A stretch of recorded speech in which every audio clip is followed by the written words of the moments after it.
Welcome to Startup Club. It's one of those things that when you're in startup mode, the chaos can occur. And over the That's right. last few days, they just upgraded the platform for Startup Club to houses. We're pretty optimistic and excited about the changes that are coming, but there's a lot of confusion around the rooms and the topics, and hopefully we can find our guest speaker who wrote an article in the Wall Street Journal called "Why Startups Fail," and he is a an American economist and currently the Howard H. Stevenson Professor of Business Administration at Harvard Business School. So we're in for a real treat to talk about that. But we are excited that you're in the room today. We're getting this kicked off. Startup Club is almost 900 members, 900,000 members strong. And here's Ed again. Can you give us an update, Ed, as Yes, to our yeah. guest speaker? I'm back. I can't start the other room because I was not a co-host of that. So, someone who's a Oh. co-host should go start that room or grab the link to this room. Start that room. I'll come over and kind of hang out in that room to redirect people, but someone else needs to Yes. start it because I was All not on right. the. So I just grabbed the link. I just clicked on the bottom, Ed, from this room below, and I'm texting Tom right now. Okay. Okay, yeah, but the rogue room from the old club is still there, and if Oh, someone can pop out of here who's a co-host of that, start that room. I'll join that room and man that to redirect everyone over to this room. okay. Did you? Mimi, are you able to do that while I try to contact Tom? Yes. Give me 1 second to find that old link. I'll Absolutely. jump in right Okay. now. And also grab the link Oh, for this there's room. Tom. There he is. All right, Tom. Thank you for your patience, and I'm bringing you up to the stage right now. You can talk, Tom, by hitting the mic button on the bottom right-hand corner. Yeah, I don't see him on stage yet. We're having technical problems, as you know, Yeah, here. I'm just gonna. it's okay. There's the first room of the converted club to house, and so we're working through it. Thanks everyone for being patient. And it looks like Tom left the room, so Michelle, if you can ping him back. And it looks like Mimi popped out to start the old club room, so I'll pop over there. Absolutely. All right, thanks, Ed. All right. We'll get this All sorted. right. It's startup Colin, mode, right? start singing or something. I need to go Uh, on the mute. I got it. I got it. I love talking about and doing the intro for this show, and we've had over 100 episodes, and we've had just phenomenal authors, experts, and others who've come on the show and shared with us their sort of secrets of how they've become successful or what they've noticed. And some of those authors include people like Jeffrey Moore. Jeffrey Moore did Crossing the Chasm. And then we had Joe Foster, who wrote the book Shoemaker. And he actually was the co founder of Reebok. That was really cool having him on and really being exposed to his story and what he went through and he and his brother went through to launch Reebok. All of these episodes are actually available on your favorite podcast network under the title Serial Entrepreneur Secrets Revealed. And we do this show every Friday, 2 o'clock Eastern. If you are listening to this on podcast, you can come on stage and join us live every Friday at 2 o'clock Eastern. Our club is run by our CEO, Michelle Van Tilburg, Mimi Ostrander, who writes the great blogs, Olivia Valdez, who runs marketing, and myself, Colin C. Campbell. So you're listening to Serial Entrepreneur Secrets Revealed. How do we crack the code of what it takes for serial entrepreneurs to do what they do over and over again to start, scale, exit, repeat? And today we promise you, we are talking about why startups fail.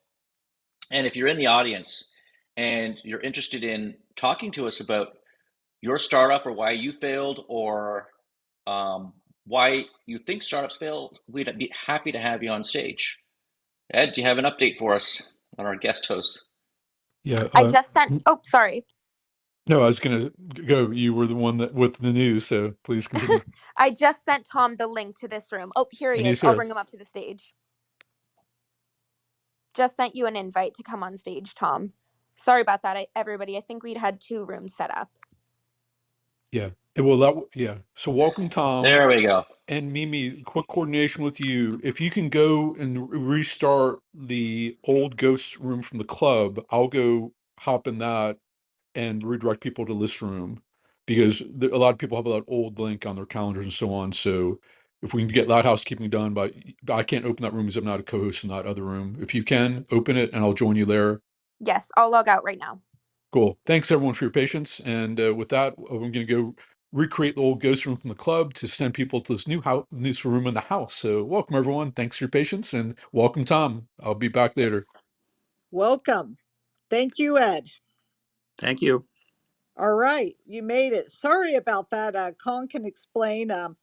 We had a big technical update, but we got you on and you made it, and we're so happy and excited to hear what you have to say. Thank you. My pleasure.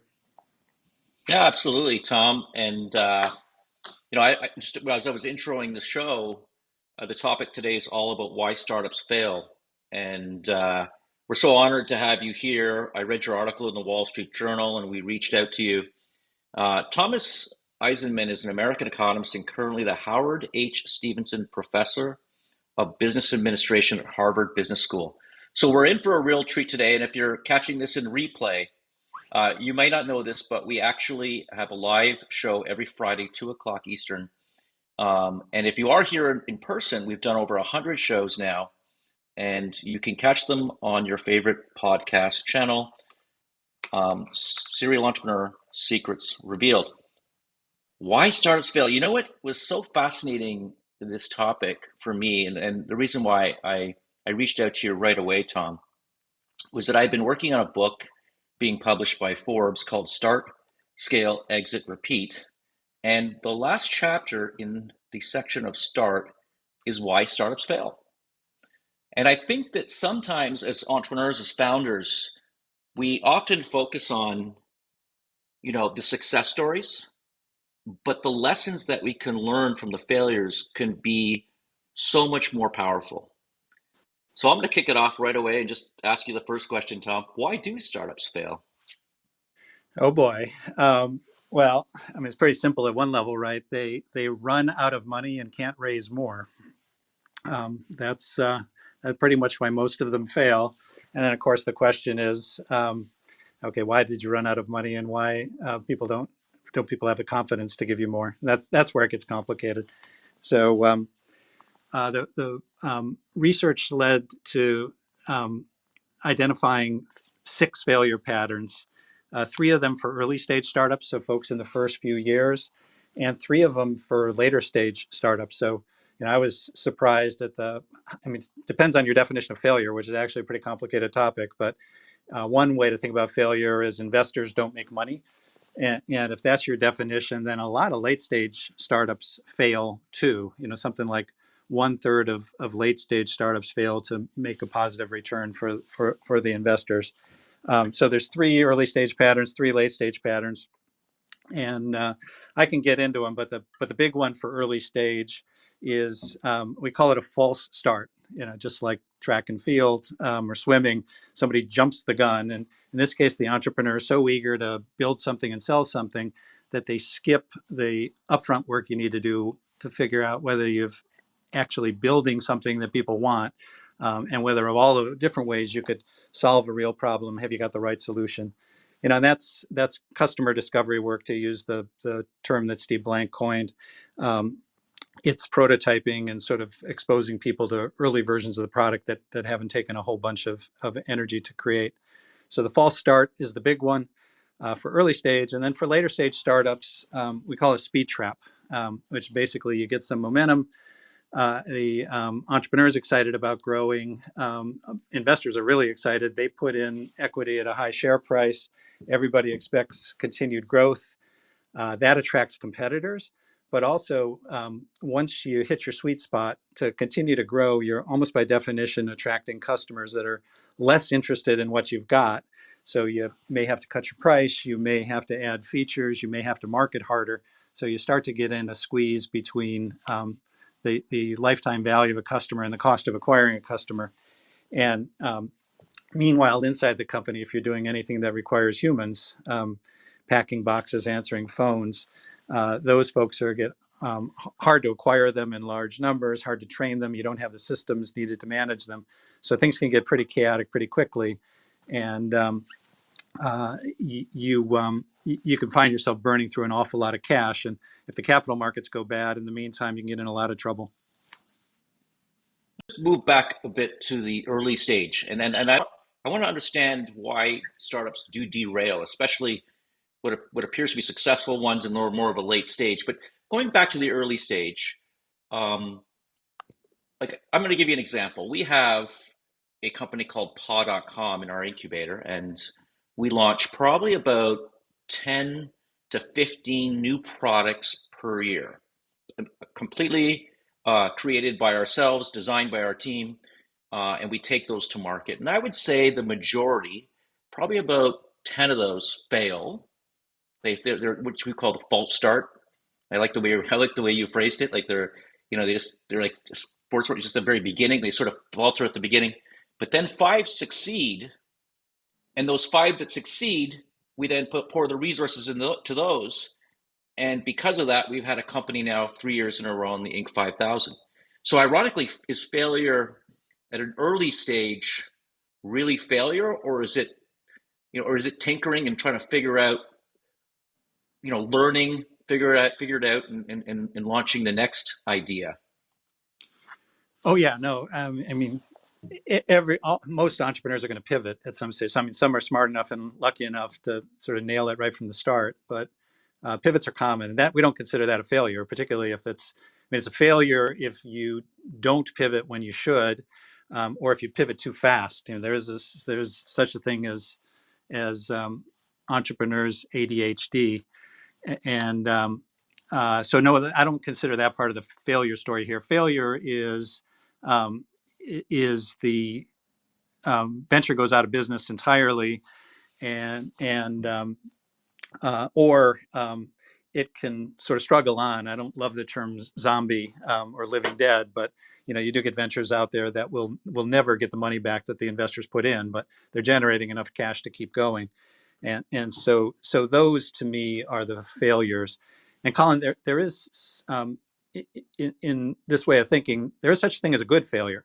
Um, Absolutely, the entrepreneur who's got an idea, a hypothesis about an opportunity, and runs a smart experiment. And sometimes you try things, and it was a plausible, hypothesis. It was a well done. You didn't waste time or money on the experiment, and it just turns out wrong. So we should celebrate that all day long. Those are good failures, and society needs those.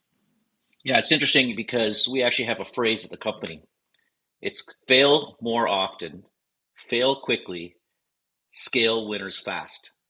If you just do that in your business, or with your businesses, if you just do that, you can actually have a lot of success, because even though your failures may outnumber your successes, you can actually you can hit those ones that are big and can win. Yeah, and I think studios models like the one you're describing are great for that. You got folks with the experience to know when it's time to pull the plug and move on to the next thing, sort of move the team over. So 100% agreement. All right, so again, if you're in the audience, we'd love to have you on stage. I know today was a very chaotic start. They just upgraded the platform to houses. We're pretty excited about it. There's a lot of new features they're adding to it, including improved engagement for members, and we think there is definitely a lot of opportunity. This app itself, Tom, is a startup. It's I don't know if you know a lot about Clubhouse, but they started about, I think, 3 years ago, and I know they raised venture capital right out of the gate. It's a very tough market, so they were able to raise the money. They have a great concept, a great uh, idea and platform, but I know they've yet to make any profitability, or for that much even any revenue. So let's talk a little bit about these larger startups, like the ones like Clubhouse, but some of the ones that may have failed, even in the later stage. Yep. So that goes back. I mean, there are a couple of patterns we see in the later stage. That's the speed trap that I spoke about earlier. Essentially, trying to grow too fast and sort of essentially getting out over your skis. Another pattern, and you may have had product market fit, but you can lose it. And in some of these instances, I think Clubhouse is a good example, right? Sort of super compelling for the first users, and they spread the word, and then you have to figure out when the thing gets very, very big, the intimacy and the amazing connections that people built. How do you sustain that when you have a platform that's hundreds or thousands of times the original size? So yeah, people can lose product market fit. There's also ventures out there, later stage ventures that manage to sustain product market fit, but they struggle in one of two ways, and sometimes particularly bad if it's both of these things. So there's often a key executive you need on the senior management team, and if you're missing that person, you can really wobble a lot in ways that sort of um, churn through cash flow and cause you to struggle. I'm thinking of one of the, we built a course around entrepreneurial failure here and what students can learn from it. And we profile an online retailer of home furnishings. So look around you, sort of the chairs and the lamps and the couches and so forth. That stuff is incredibly hard to ship. It's made someplace far away, shipped to a warehouse, and then shipped from there to your home. And managing those logistics is very operationally complex. And so this particular online retailer, it had the demand formula down. It actually had product market fit. People loved the way they presented the merchandise, sold it, and customers kept coming back, recurring purchases and so forth. But they just couldn't deliver the stuff on time. And that was because they cycled through 3 vice presidents of operations before they found somebody that could actually handle all that complexity. And everybody in the audience who's done this kind of hiring, it can take 3 months or longer, 6 months to find the right person, senior person. And then you need to give them 3 months or 6 months to figure out if they're doing the job right. And if they're not, then you're back to ground zero, sort of another 3 to 6 months to hire the replacement. Meantime, you're burning through cash and you're struggling with operational problems. So that's one way that late stage startups can get into a lot of trouble. The other is just sometimes the capital markets dry up. We're in the middle of this with a vengeance right now, right? So some perfectly good ventures that happen to be burning through cash, but in a healthy way, can find it hard to raise the next round, and essentially babies go out with the bathwater. Yeah, I mean you're covering a lot of topics, a lot of different areas here. We actually had Jeffrey Moore on this show, who wrote the book Crossing the Chasm, and he talked a lot about how companies can fail in that chasm as technology is adopted. You um, position yourself around a particular technological shift or even a regulatory shift, and it takes time for the early majority to catch on before you have a tornado effect. Is that something you've talked about as well? It's just the companies that die in a chasm, like for instance, those that really jumped onto NFTs or Web3 or Meta last year. They're obviously struggling now, and not to say that these technologies won't actually emerge on the other side of the chasm, but today we're deep in the chasm, especially in the case of the metaverse. Yeah, no, Colin, I love the insight and love the reference to Jeffrey Moore and Crossing the Chasm. I actually think that book probably tied with Eric Ries's Lean Startup as the 2 most important books ever written about tech entrepreneurship. And anybody in the audience who's never read Crossing the Chasm, couldn't recommend it more highly. It actually is. That chasm effect is one of the 3 early stage failure patterns that I talk about. I use a different title. We call it a false positive. And just like COVID testing, right? We're familiar with false positives and false negatives. Entrepreneurs are subject to them. False positive is when you think you're on the right track because you get some positive signals from the market, but the needs of your early adopters are different than the mainstream customers, and companies can fail when they over deliver to the early adopters and haven't tailored the product to the mainstream. I know you and I could go back for an hour, but we do have other people who've come on stage and who would like to ask a question or even share a story. Roland, it's always a pleasure to have you come and join us. And now we're in the new platform houses. Feels a bit weird, we're a little bit little bit of chaos in getting this room started, but it's nice to see you, Roland. You managed to find us. Yeah, thanks, Colin. How could I miss a discussion with the great Tom Eisenmann? I mean, I've read a bunch of his works from Harvard, not just his latest book. Um, I had a question for Tom, if you don't mind. May I go ahead? Absolutely, absolutely. Tom, you, I think, in previously have talked about uh, the importance of the relentlessness of a founder in pursuing an opportunity. In today's world, how important is it for investors to to fund single founder organizations versus multi-founder organizations? There's some good academic work on this, and I think it'll be a surprise to a lot of people in the audience, a lot of investors. I mean, you've got investors out there, Y Combinator among them, who don't like solo founders. What the research says is that solo is at least as good, maybe even a little better on average, if you're looking at success rates and failure rates. So, and we can imagine some reasons for that, right? You can move faster. You don't have to negotiate with a co-founder. Co-founders are great because you can cover a lot more territory, and if you've got complementary skills, you cover it all. But there are some big advantages to having a very motivated founder who knows what they're doing and can move fast.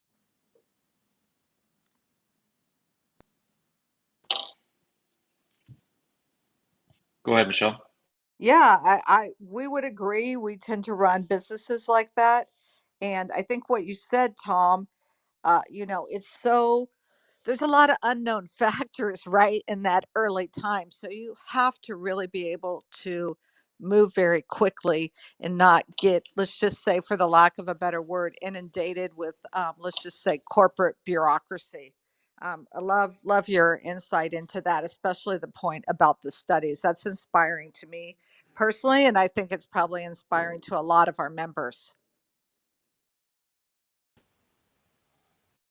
May I go ahead with a second question for Go ahead. Tom? Yeah, go ahead, Absolutely, Roland. go for it, Roland.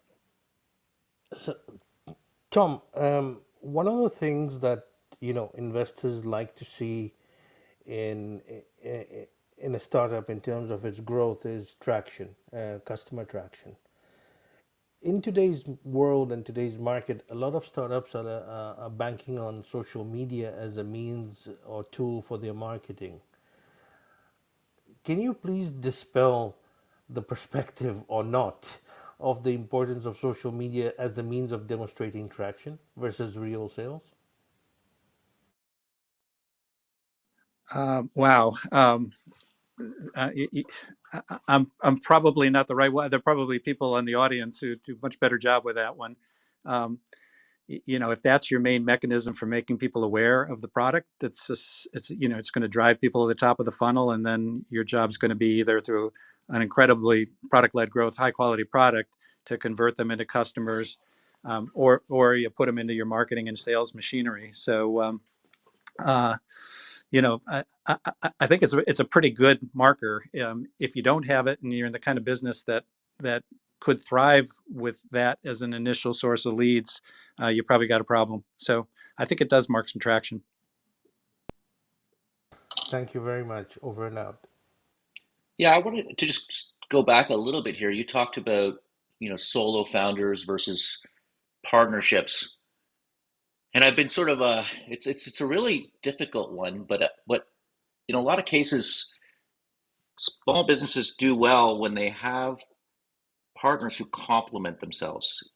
I often see that, right out of college, buddies get together and they launch a business, and that's usually a formula for disaster.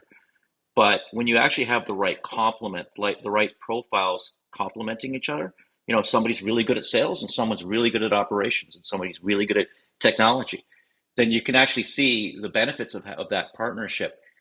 There was a case about 3 years ago, an e-commerce company I'd invested in was in our, it was, I wouldn't say it was in our incubator. It wasn't actually physically in our incubator. It was just one of the companies that I had invested in. And there were four founders, and right out of college again. They were all buddies. Big jewelry e-commerce business hit $12 million in sales in 3 years. And on the fourth year, it filed for bankruptcy. And how can it go from 12 to 4? But really, there were just too many cooks in the kitchen. And what's fascinating in the story, that's not the end of the story, Tom. What's fascinating is each of them went to do their own solo business and have been very successful on their own. I find that fascinating. I don't know if you've come across that too many cooks in the kitchen at all, Tom. Yeah, 100%. We see it. You sort of, I think, using an undergrad example, but boy, you see it like crazy at business schools.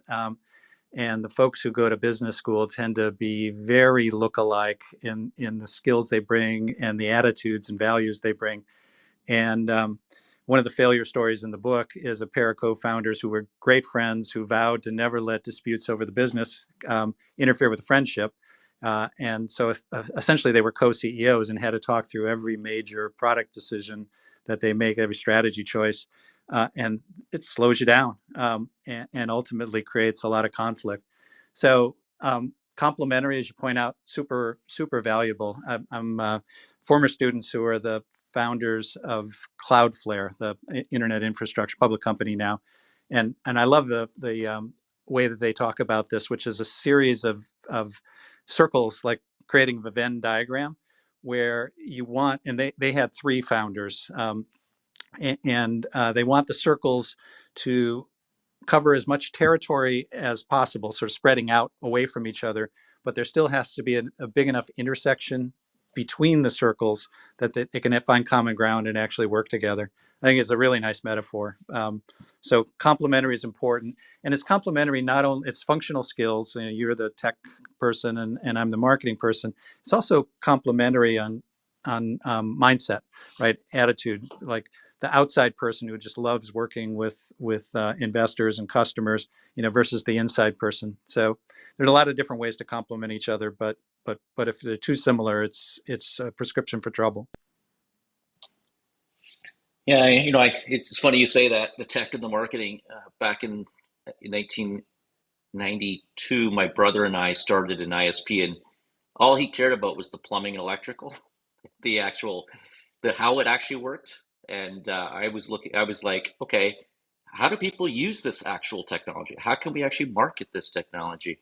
And together we created a pretty successful company and a career of many tech companies over the last 20, 25 years. I also saw that with Joe Foster, who started Reebok with his brother. And he just recently came out with a book called Shoemaker. He'd be a great guest for Harvard to come to your class. He's 87 years old. He's come on this show. I've interviewed him myself live and on the show. But he uh, he and his brother, he was the social guy. He was the one who could get all the deals done, and his brother was the one who could actually build the shoes, run the manufacturing. And you really do need both in any company. And if you are a solopreneur, if you don't want to fail, you have to. If you don't have a business partner, you'll have to hire for your weaknesses. And I think the most important thing a solopreneur can do is just identify those weaknesses. Yeah, inside and outside, important. It's often even better if the inside person's got not only the operational skill and commitment to excellence, but if they can pay attention to the culture as a company grows, all sorts of pressure comes onto team members. And it's often the case that who's ever focused on the outside isn't tuned into what's going on uh, in terms of the organizational dynamics and the politics and the cultural issues. So team can be helpful, and even with a solo founder, that doesn't mean you can't have somebody senior on your team that can cover those bases. Well, thanks for that, Tom. And Tej, you've been very patient. Do you have a question for Tom, or even a startup failure story tell us about? Hey, Colin, good to see you folks. So I have the expert like Tom on the stage. I'd love to ask him a question. So good to meet you, Tom. I think on LinkedIn, I noticed you have a bunch of mutual friends like Bill McNitt, I think, and Nick Bradley and a bunch of people. So I look forward to connecting with you. I typically talk about what mistakes most founders do before they look to sell. So I love what you talk about, which is before the stage I talk about of why they fail. Um, what we're seeing, and I'm curious to get your take, what we're seeing is there's a lot less quantity of deals happening. I'm in the M&A world, a lot less deal flow, but there's a better quality because they're just not making it to the pitch deck or the second conversation stage. And for most investors, institutional and individual, they're descaling their risk, which is making it a lot easier to say no. I'm just curious, from whether statistically or what you're seeing, what would be the number one piece of advice you'd probably give to companies right now, that if they are looking to raise funds, whether it's first round or follow up rounds, is there something you might say that might help them? I'm just curious to get your perspective from your perspective. Appreciate it. Thank you. Boy, you got the tough the tough spot in the middle there that you put me into. Um, I thought you were going to move me in the direction of somebody who's got an entrepreneurial idea. There are a lot of people out there, right? Because so many talented people have been laid off. There's a surplus of ideas. Investors and venture capitalists being careful, so the ones that do get funded are of very high quality. The industry has started to talk about a Series A crunch coming because it's this slowdown in the capital markets hasn't actually hit seed yet. May come in the future, but we've had a whole bunch of companies seed funded, and they're going to be looking at a brutal Series A and Series B marketplace. So, I mean, it's no news coming from me. We've heard it a lot, but I think it's good advice, which is be really, really careful with how you're spending your money over the next 12 months. It could be the capital markets will rebound. Let's hope they do. But this could last for a long. It could get worse, and it could last for a long time. Particularly if it sort of this mess in the technology markets and the mess in the banking sector turns into a slowdown in the overall economy. It put a lot of pressure. The other end of all this transaction is the companies, the bigger companies themselves. And we saw this with a vengeance in the year 2000, 2001, after the dot-com crash. There were incredible bargains to be had in the M&A market if you just moved. And, it's astonishing if you look back at the sort of the things, if you could have sort of picked up the pieces of some really well-built companies. You could have got them, for 20 cents on the original dollar, and built something incredible. And I think a lot of big companies who have capital are being way too conservative right now. I love the answer. And one quick follow-up question, if I might, which is you touched on a really core point, which is have enough cash flow to sustain, probably looking into end of Q1 of next year, right? Because it's probably going to be rough. So what we're advising and what we're kind of seeing is, if you cannot comfortably sustain throughout the end of this year into next year, then you should probably start having earlier conversations to look to get digested or bought out by another company, versus them coming to you at the end and crushing your multiple. Right now, you come from a place of confidence. What's your thoughts on that? Yeah. So, doing the research for the book and then building this MBA course, we talked to a lot of founders who were struggling. And, there's a series of moves you always try. You try a pivot, you try to raise more money from new investors. That doesn't work. You try to bridge. That doesn't work. You try to sell the company. And over again, we heard you get this initial surge of enthusiasm because everybody wants to talk to you. Like, what competitor doesn't want to lift up your hood and sort of see what the engine looks like? So you get this initial enthusiastic burst, but they drag you along. And if you do get a bidder, it can take 3 months to work through the diligence and all the legal process. So it's like a 6-month process to sort of initiate the transaction and see it through. And if you wait till you got 3 months or 2 months of cash flow left in the bank, you're totally up against the wall. Excellent. Well said. Appreciate the thought and the advice. Look forward to connecting with you. Thank you. Thanks, Dash. Excellent. So we have a question in the chat from one of our members, Robin McPherson, who can't make it to the stage. So I'm going to go ahead and ask the question for him, Tom.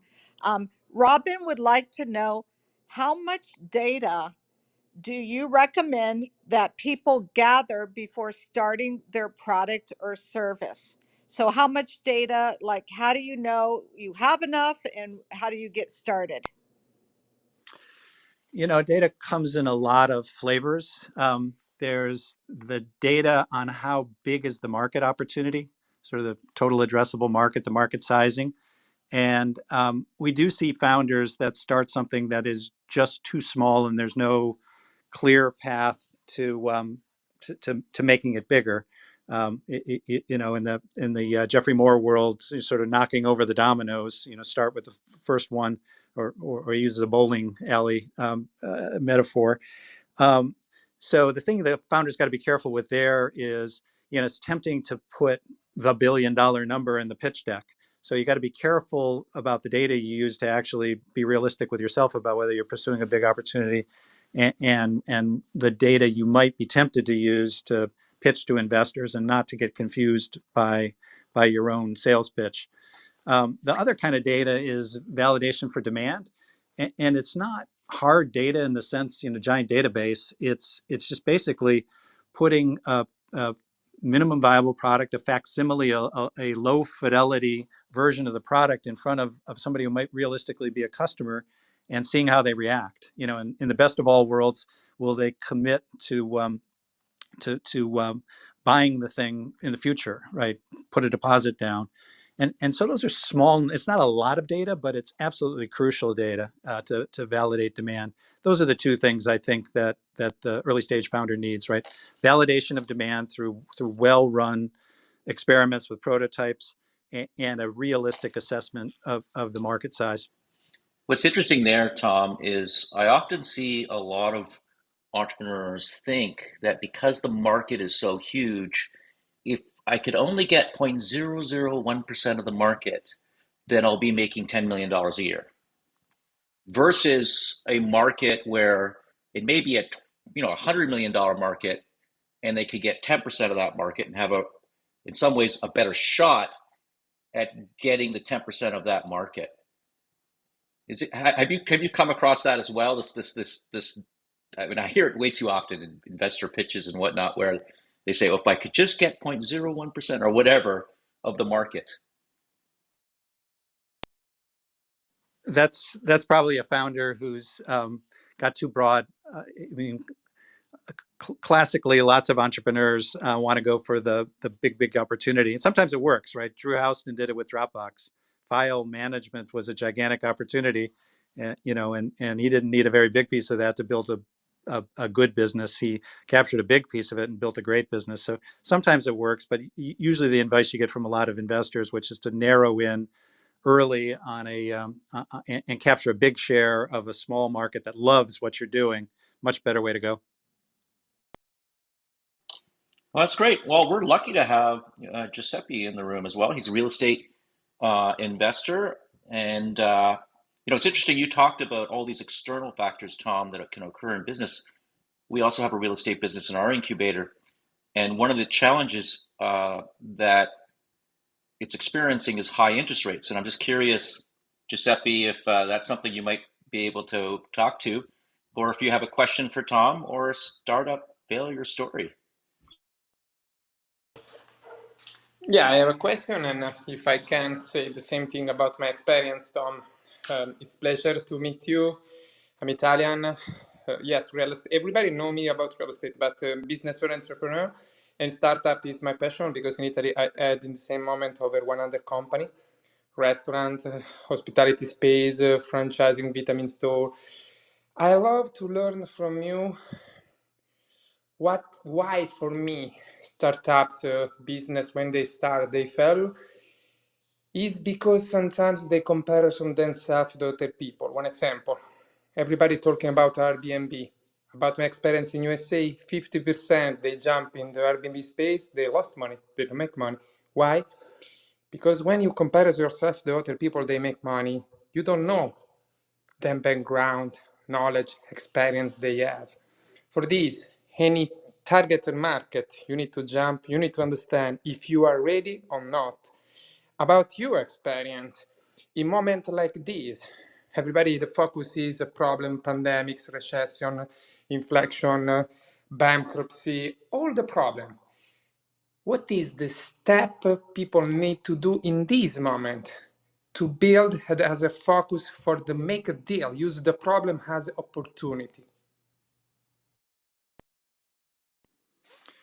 So yeah, I think you're pointing to something very important about not it's too many ventures position themselves as the Uber of XYZ, and you're only going to win if you come up with something differentiated, really different than what's out there, and if it's defensible.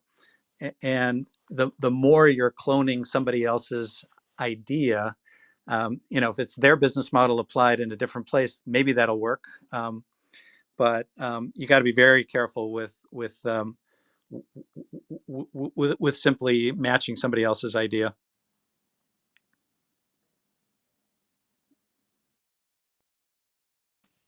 So, Tom, you touched upon this idea of defensibility. Often, startups can start strong, but then all of a sudden, especially in the e-commerce space, we've seen this. You launch a product, and now there's 100 companies launching products similar to the ones we have at paw.com. So I'm just curious, what are some of the things a startup can do to defend to create a moat or defend their business? Well, the places you tend to see that are where the entry barriers are low. So, if you go back 20 years, you had a dozen companies during the dot-com boom all start online pet supply retailing, pets.com, et cetera, et cetera. If you go back a couple of years, you saw the same thing in food delivery. So, in a space like that, there just may not be a whole lot you can do, and it may all be about execution. Just are you going to surprise and delight customers the way Amazon did in some of those businesses? I mean, other ways to defensibility comes from proprietary intellectual property, patents, and so forth. If you can get a head start on somebody, you can build a network. And if network effects are important, that can give you a big edge. If you're consistently excellent, you can build it, or you're just clever with consumer marketing, you can build a strong brand. So, but there are just a lot of places where it's tough to do.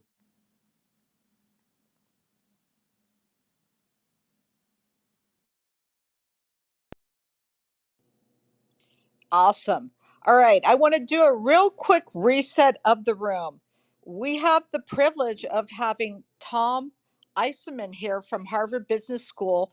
He specializes in entrepreneurship and has a new book out. So, Tom, like, where can we go get your book? Like, just tell us a little bit about that, or get more information about the work that you're doing.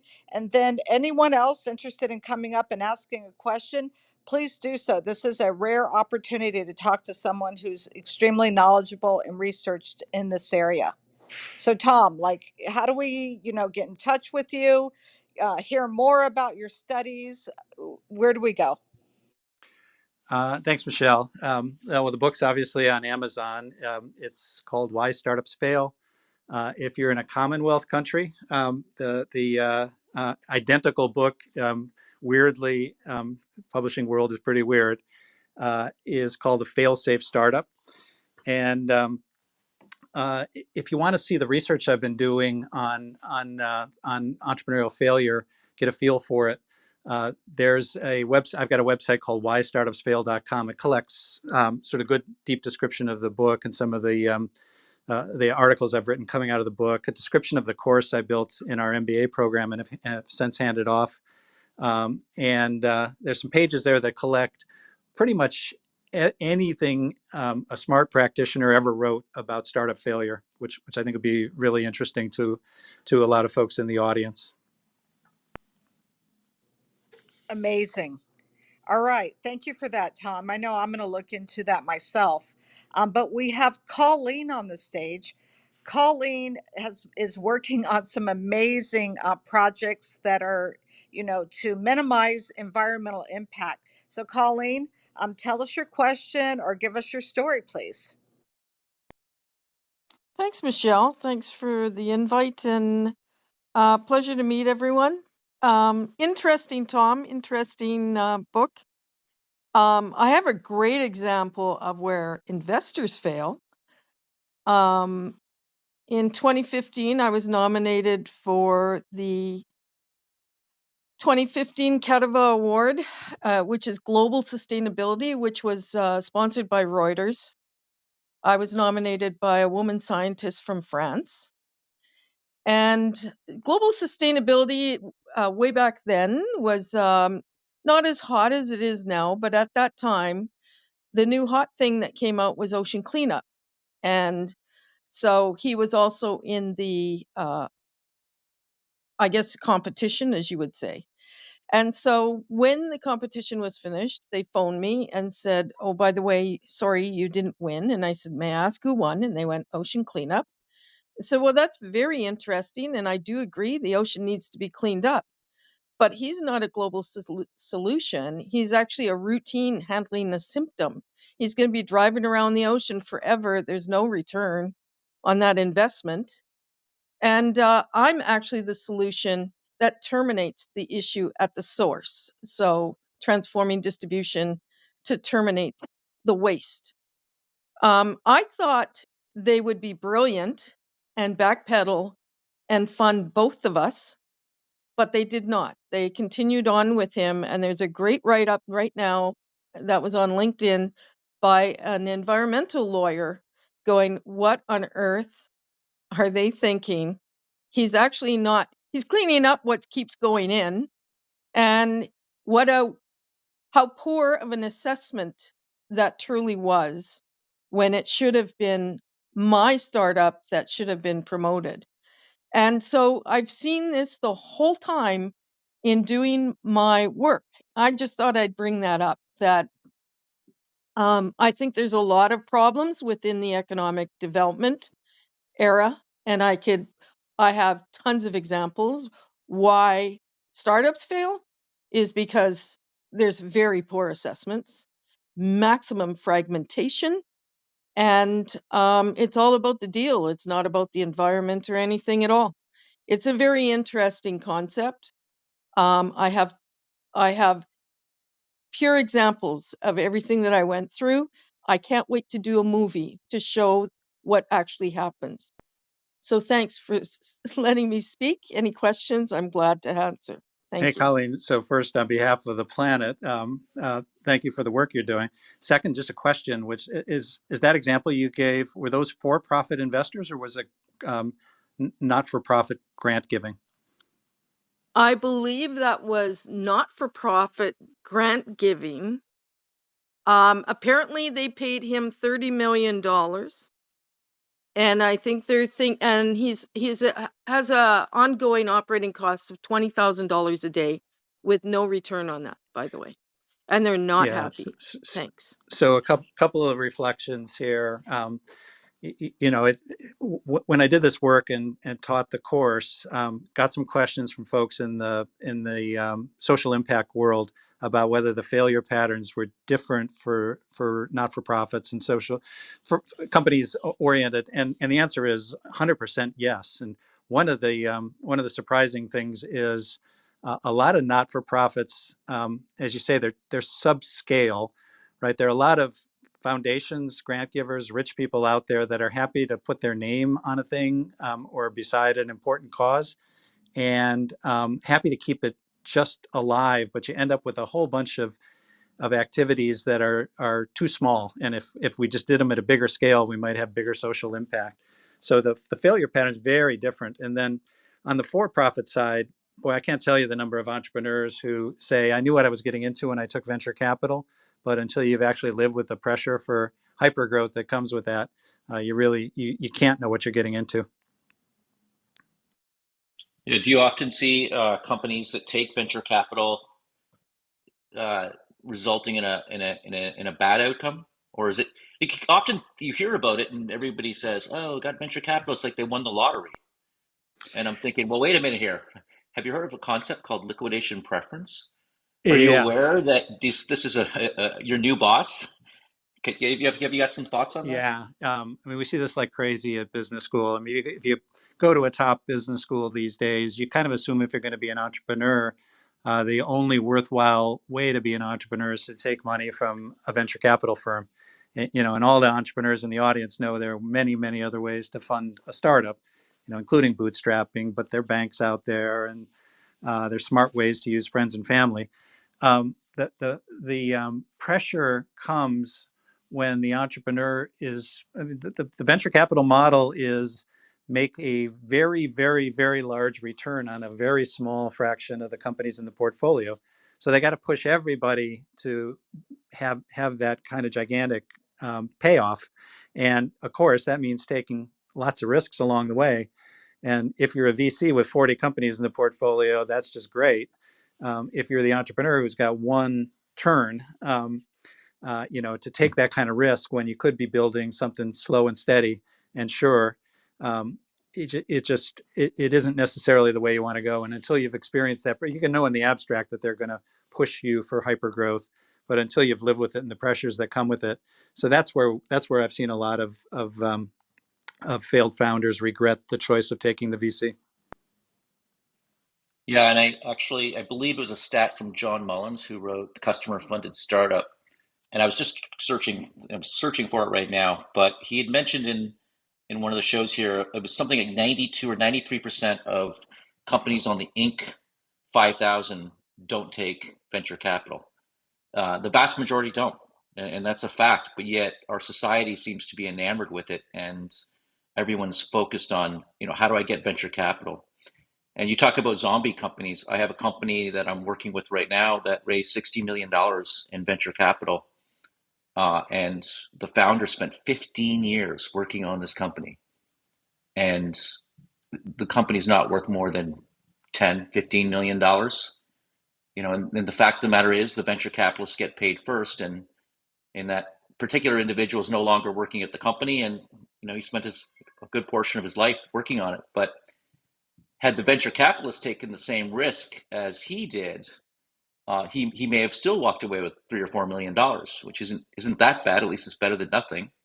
But the fact of the matter is that all venture capitalists set up a structure around liquidation preference. So that's just something that startups need to think about.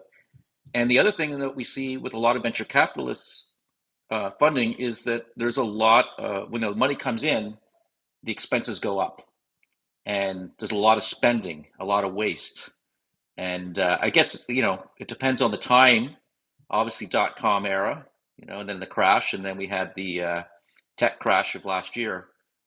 So, times are a little different now, but, in the past, we've seen a lot of largesse when it comes to founders who raise a lot of capital. You can see that with shows like WeWork and others.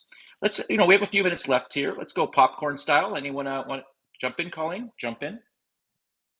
I think the new, and for myself, it was a big challenge on finding capital for such a big paradigm shift that was essential.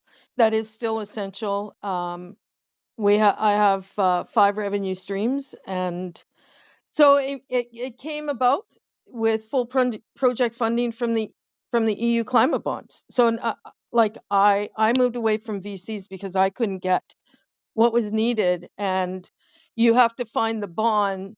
So I'm with waste reduction taxonomy, and it's but then again, the bond has the new bonds, these climate bonds, the green bonds, the blue bonds that have come about.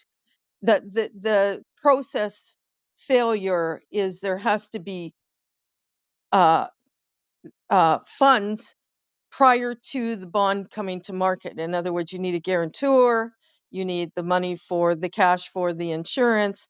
That also has a slowdown as well. So it's been a very interesting journey for me. I'm tech. I'm a lean architect.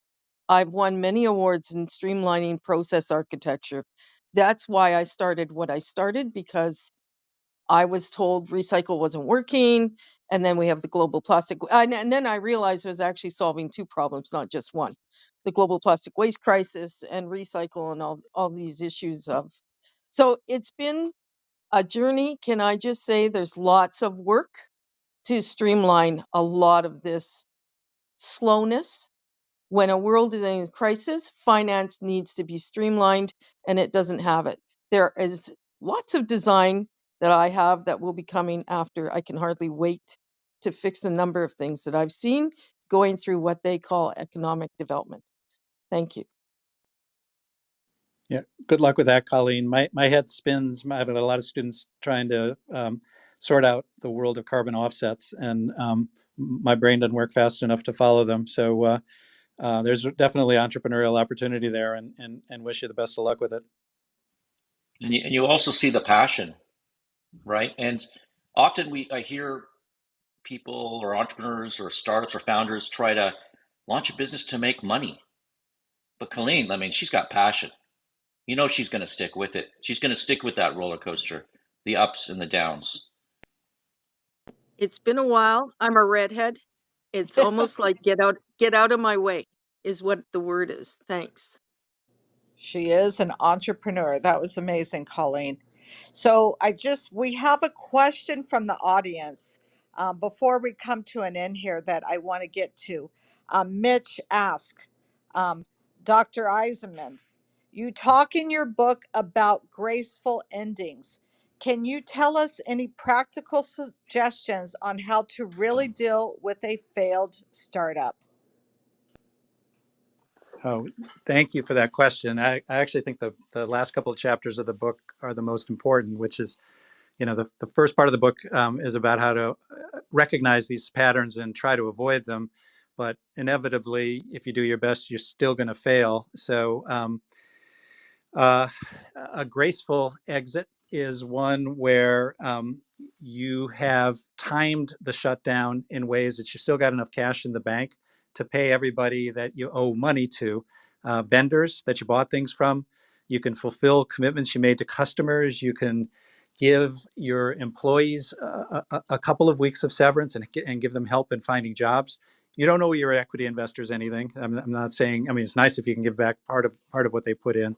So that's the first part of a graceful exit, and that'll go a long way to building, preserving, and protecting your reputation and your relationships. The other part is to be able to learn from the failure, and we are wired up as humans to be ego defensive. It wasn't my fault. My co-founder lost focus. My investors pushed me in the wrong direction.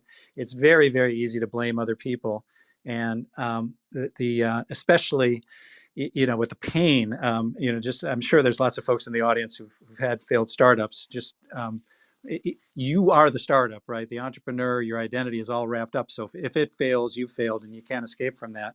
And you got to let those emotions settle down, and get some distance. Let the pain alternate between rumination and distraction. If you're only ruminating on what went wrong and you're rolling it, you're going to make yourself clinically crazy and depressed.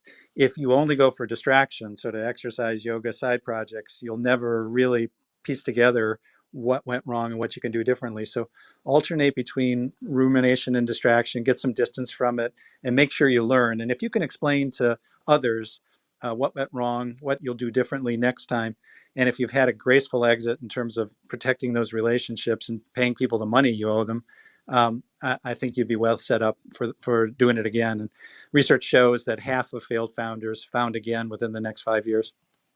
Yeah, I like to say startup failures are the scars of our past that guide us forward with our new ventures. They really are. Some reason we turned hand raising off about 10 minutes ago, but it didn't seem to work. And we've got two more people who've come on stage. Tom, if you just got a few more minutes, is Yeah, that I'm good. okay? We normally stop it on the hour. Okay, that's great. Masri, you're up next. Do you have a question for Tom or a startup failure story?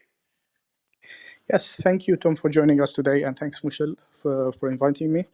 I just have a quick question here. I run a small startup, hardware startup, robotics startup, and we are on our way of building our prototype by the end of this year. We are still pre-seed, so we are self-funded, bootstrapping. I just wonder if in this economy, by the end of this year, is it a good time to raise money, especially for a hardware startup? I'd like to hear your insights on that. And also, if what other channels should we raise from VCs or angel investors? What's your thoughts on that? Boy, hardware is hard because it takes longer, and and then I mean, one thing to build a prototype, but then if you're really going to make it happen, you probably got to go someplace where they can produce it at low cost and in volume, and that means. During the pandemic, the bad news was if you had an idea like that, you were going to go to East Asia to get the thing made. You couldn't sit side by side with the contract manufacturers.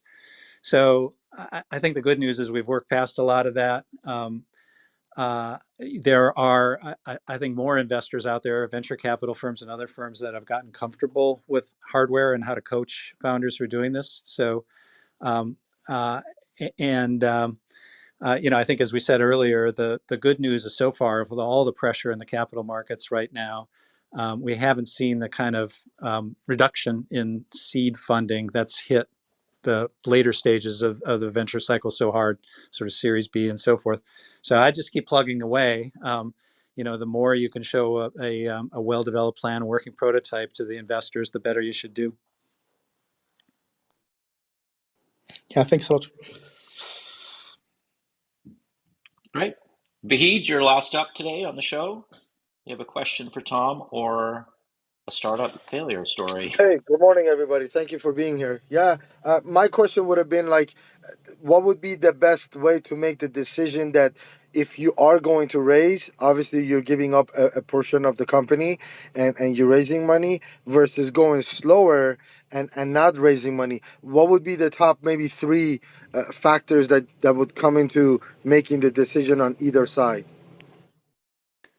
Um, Love the question, Vahid. It's uh, often a horse race between greed and fear.